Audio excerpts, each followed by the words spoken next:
Saudações dermatológicas, aqui o Tiago Gondim, médico dermatologista, coordenador das pós-graduações CBMS em dermatologia, trazendo a nossa 14ª aula do curso CBMS Hanseníase e Leishmaniose.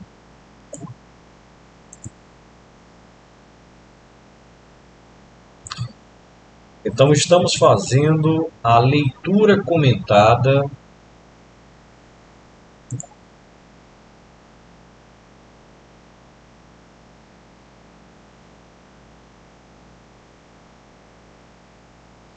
da portaria SCTIE-MS, número 67, de 7 de julho de 2022.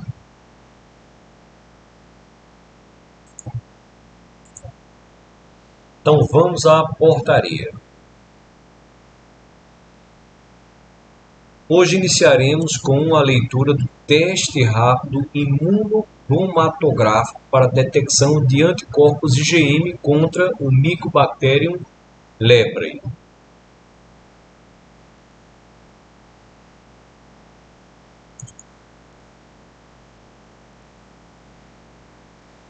Então, ele diz que os primeiros testes sorológicos para a hanseníase foram descritos na década de 80, após a descoberta do antígeno glicolipídico fenólico 1.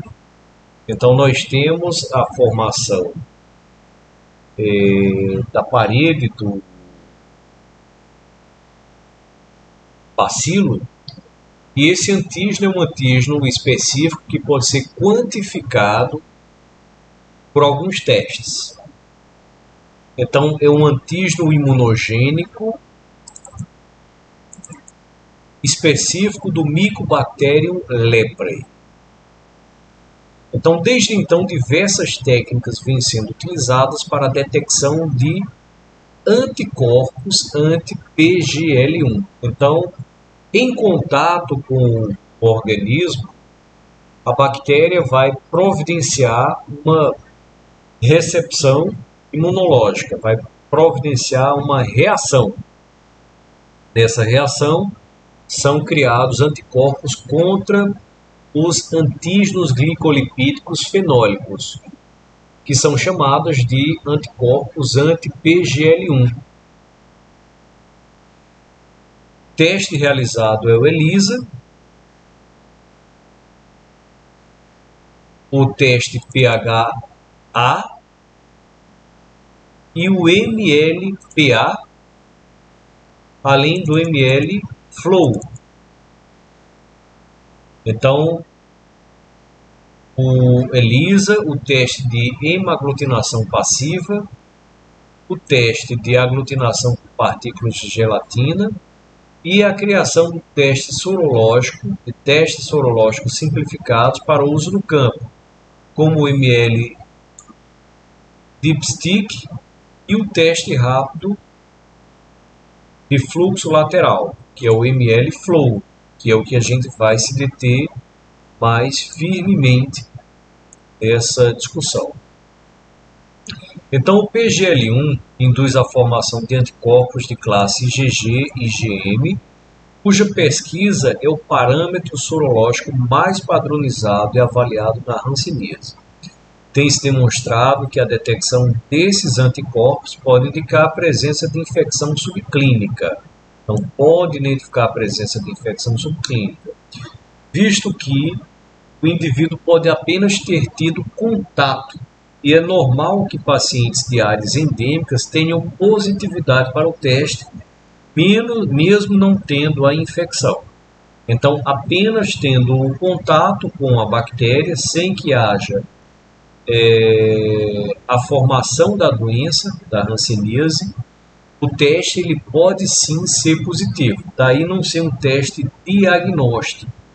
É um teste de avaliação de reação do organismo. Uma reação que pode ter sido suficiente para detonar a bactéria, para destruir a bactéria, ou uma reação que pode não ser suficiente. Então, ele pode indicar a presença de infecção subclínica pelo micobactério lepre ou uma doença ativa, principalmente quando de pacientes da via TH2 que produzem uma grande quantidade de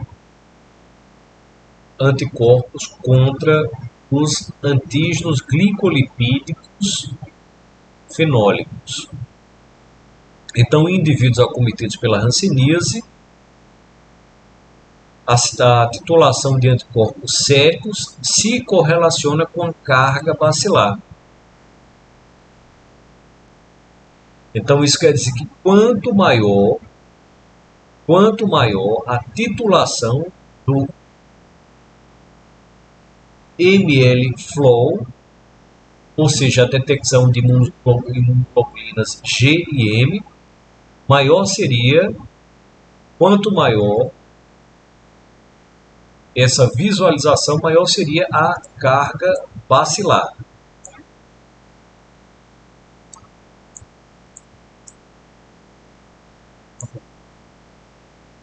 Então, desenvolvido em 2003 e utilizado em diversas pesquisas, o ml-flow é um teste imunocromatográfico que detecta anticorpos IgM contra o PGL1 do Mycobacterium leprae, tanto em amostras do soro humano como em sangue total. Então, são produzidos imunoglobulinas M e G, ou seja, imunoglobulinas ligadas à resposta aguda e à resposta crônica, e o ml-flow ele detecta o IgM contra o anti-PGL1. O IgM contra o PGL1. Na realidade, o IgM é o anti-PGL1. Tanto em amostras de soro humano como em sangue total. É um teste rápido de uso individual e de fácil execução que pode ser feito diretamente pelos profissionais de saúde sem haver necessidade de equipamentos laboratoriais. Os reagentes são altamente estáveis e podem ser armazenados em temperatura ambiente. O teste baseia-se na ligação de anticorpos do paciente ao antígeno PGL1. Então, nós vamos ver os anticorpos da classe IgM se ligando ao PGL1, imobilizando em membranas porosas de nitrocelulose, por onde a amostra biológica passará durante a execução do teste. A sorologia anti-PGL1 tem se mostrado útil no monitoramento da eficácia terapêutica.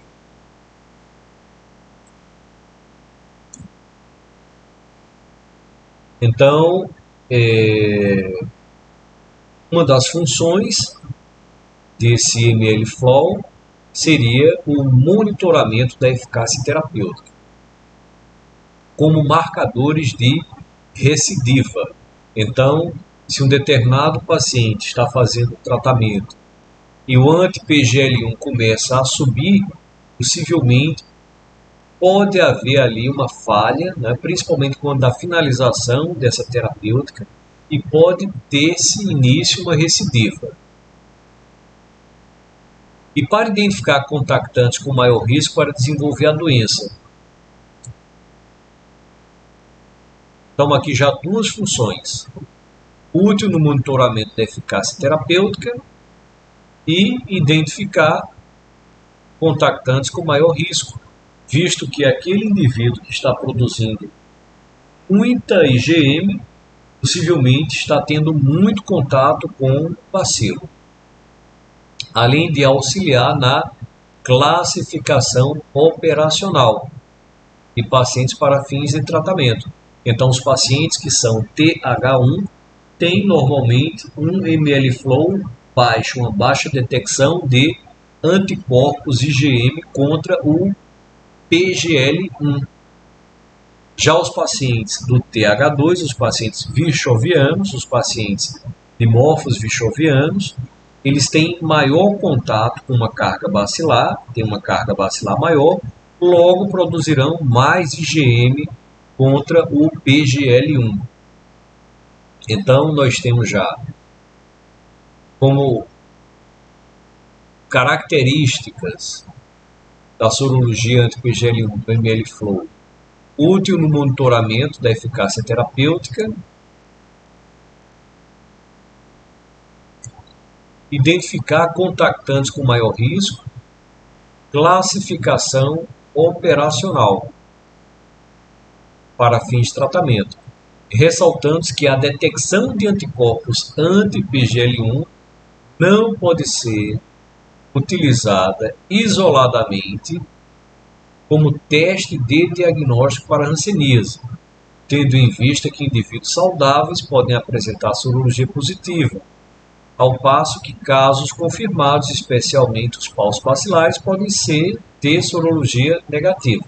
Então, a princípio, quando do aparecimento do ml-Flow, até se falou ser um teste diagnóstico para hanseníase. Mas, na realidade, ele é um teste que ajuda a identificar contactantes com maior risco, participa na classificação operacional e é útil no monitoramento de eficácia terapêutica. Por outro lado, o teste apresenta alta sensibilidade para casos multibacilares, visto que com uma carga bacilar aumentada, nós teremos casos de grande detecção de IgM pelo ml-Flow, IgM contra o PGL1, IgM contra os antígenos da parede dessa bactéria. Um antígeno específico do Mycobacterium leprae.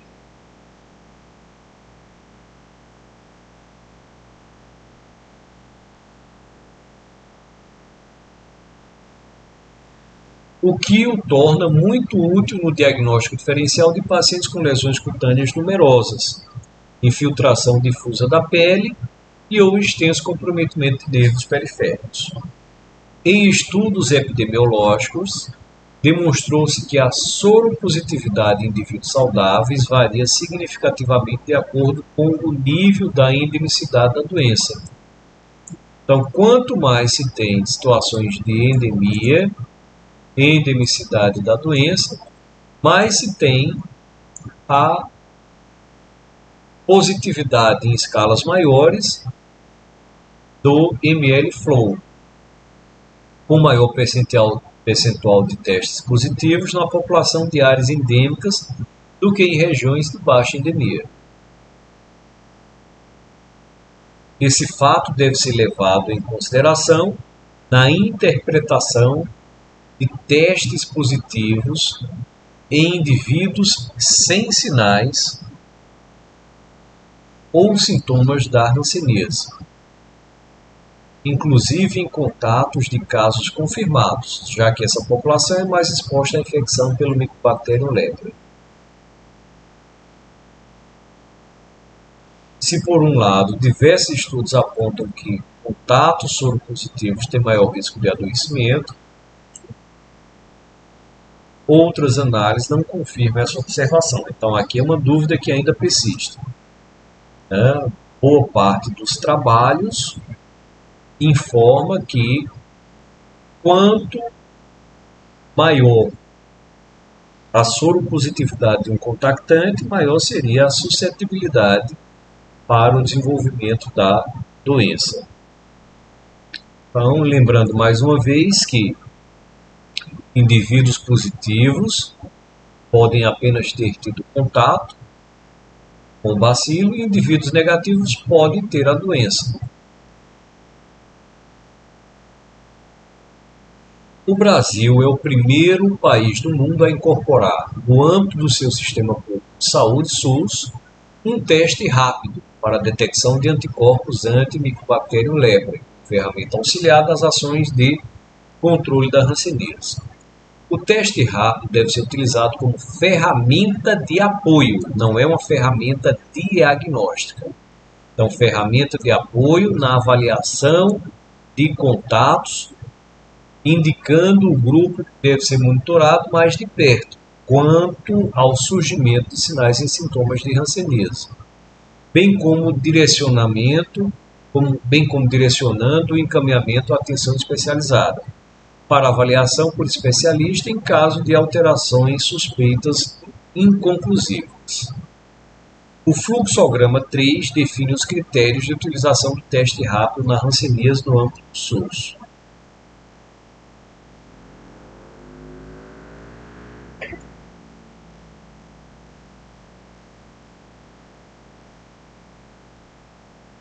Embora tenha se constatado que a literatura científica é limitada quanto ao impacto do teste em desfechos clínicos, considera-se razoável pressupor que o aumento na capacidade de diagnósticos terá impacto na redução do diagnóstico tardio e, consequentemente, nas incapacidades físicas e da transmissão de hanseníase no Brasil. Então, o uso do teste rápido no âmbito do SUS está aprovado para uso exclusivo na investigação de contatos de casos confirmados de hanseníase. Então, na realidade, nós não temos, inclusive, autorização do SUS para tentativas diagnósticas ou mesmo para o acompanhamento. Embora tenhamos aqui que o monitoramento da eficácia terapêutica seria uma das indicações e a classificação operacional, mas nós temos aqui autorização de uso pelo SUS para identificar contactantes com maior risco. Um outro teste é o teste PCR, então teste de biologia molecular para detecção do Mycobacterium leprae em biópsias de pele ou nervo. Então, a reação em cadeia de polimerase é uma técnica laboratorial que permite amplificar fragmentos específicos do DNA. Então, com essa amplificação, nós conseguimos identificar qual seria o micro-organismo. O método utiliza sequências curtas do ácido nucleico, chamado primers.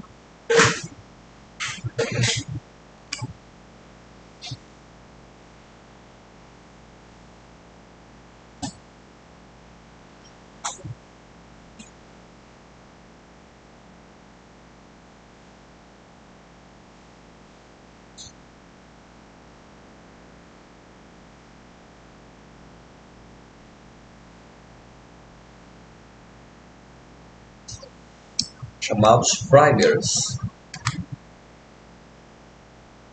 Então, esses primers são amplificados, que define a proporção do genoma a ser pesquisado.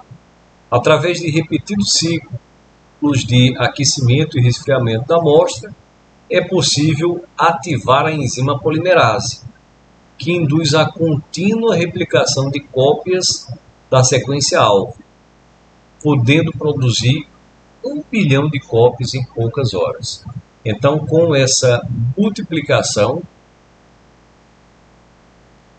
os chamados primers, se tem um quantitativo de amostra de DNA replicado que vai trazer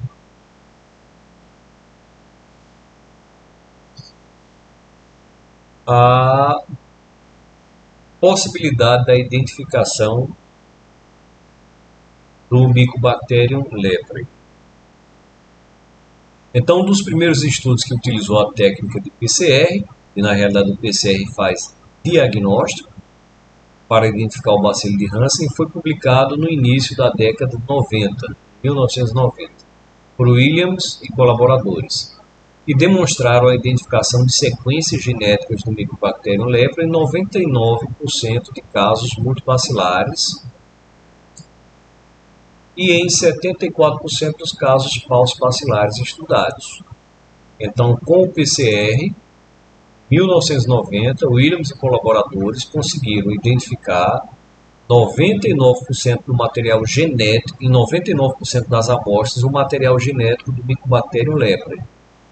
Nos casos paucibacilares, obviamente, esse quantitativo não foi o mesmo, houve uma diminuição.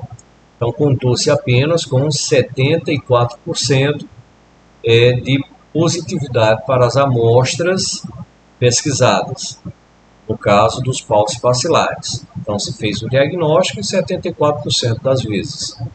Além disso, o estudo demonstrou que a positividade do teste diminuía significativamente ao tornar-se negativo após 2 meses da antibiótico terapia. A partir do aprimoramento dessa técnica e do mapeamento genético do Mycobacterium leprae, desafio para identificar o bacilo em infecções subclínicas e nas lesões paucibacilares vem sendo progressivamente superado.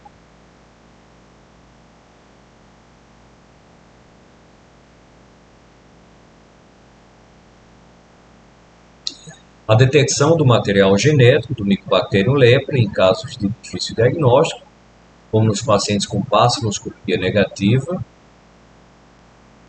e histopatologia inconclusiva, vem se afirmando como um método promissor para elucidação diagnóstica e para a detecção precoce de hanseníase.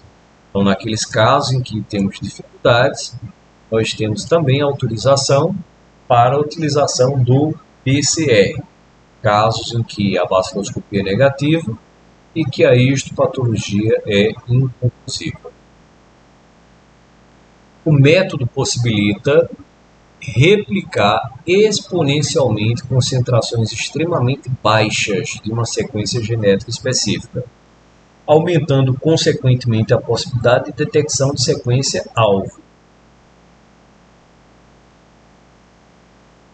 tanto de forma direta por eletroforese em gel de agarose, como indireta por hibridização de sequências complementares de DNA marcadas por sonda.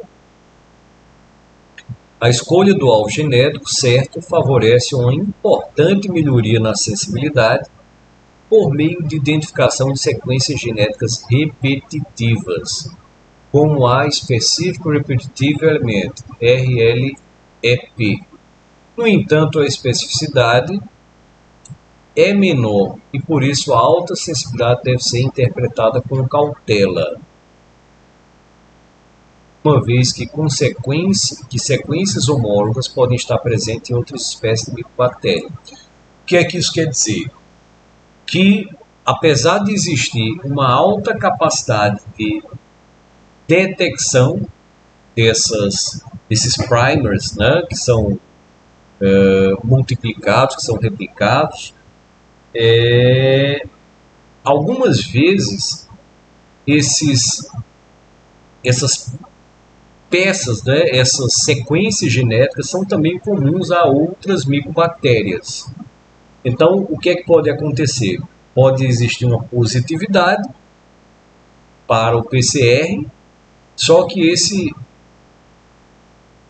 esse achado não seria de Mycobacterium leprae, e sim de outras micobactérias que teriam sequências semelhantes. Então, a especificidade não é igual à sensibilidade, ela é mais baixa. Então, isso pode gerar falsos positivos.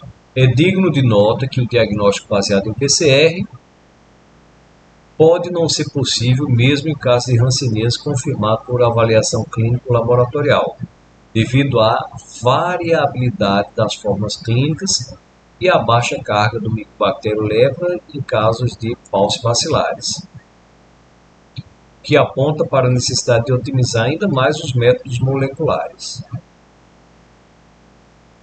Há mais de 20 anos, técnicas de PCR convencionais têm sido desenvolvidas para amplificar diferentes alvos do Mycobacterium leprae.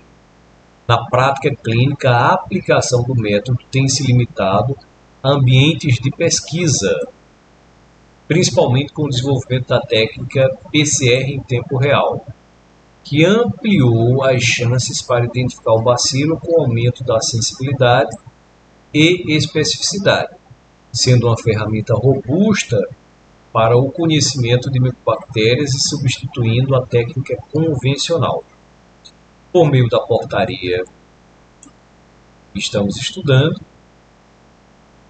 e pela portaria STIMS número 78 de 31 de dezembro de 2021, o Ministério da Saúde incorporou ao SUS o teste de biologia molecular de reação em cadeia de polimerase em tempo real, para a detecção qualitativa de marcadores genéticos específicos do Mycobacterium leprae, para auxiliar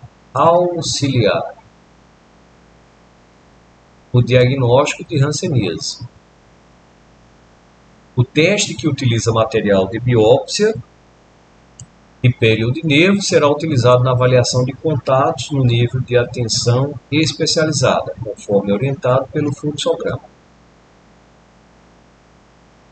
Então, o teste molecular para a detecção do Mycobacterium leprae, PCR em tempo real, em biópsia de pele ou nervo no âmbito do SUS, está aprovado para uso exclusivo na investigação de contatos de casos confirmados de hanseníase. Então, mais uma vez, nós temos aqui a autorização do auxílio ao diagnóstico de hanseníase, contudo, de forma exclusiva na investigação de contatos de casos confirmados de hanseníase. Então, o próximo ponto são os critérios de inclusão deste protocolo. Então, esse protocolo define as diretrizes terapêuticas para as seguintes situações: casos de hanseníase diagnosticados, de acordo com o item 6.2, que é a definição de caso. Casos que apresentam episódios reacionais durante ou após o tratamento farmacológico da hanseníase. Casos de suspeita de resistência medicamentosa, pacientes com incapacidades físicas decorrentes da hanseníase e condutas voltadas para os contatos de casos confirmados.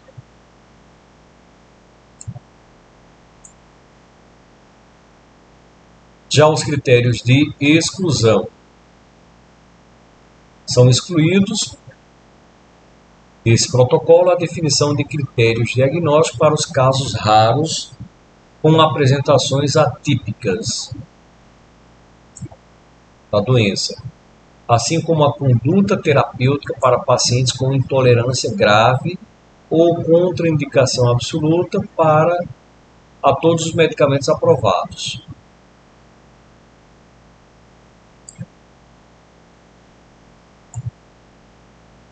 Esses casos devem ser encaminhados para atendimento especializado e distribuídos individualmente com a equipe de profissionais da atenção especializada.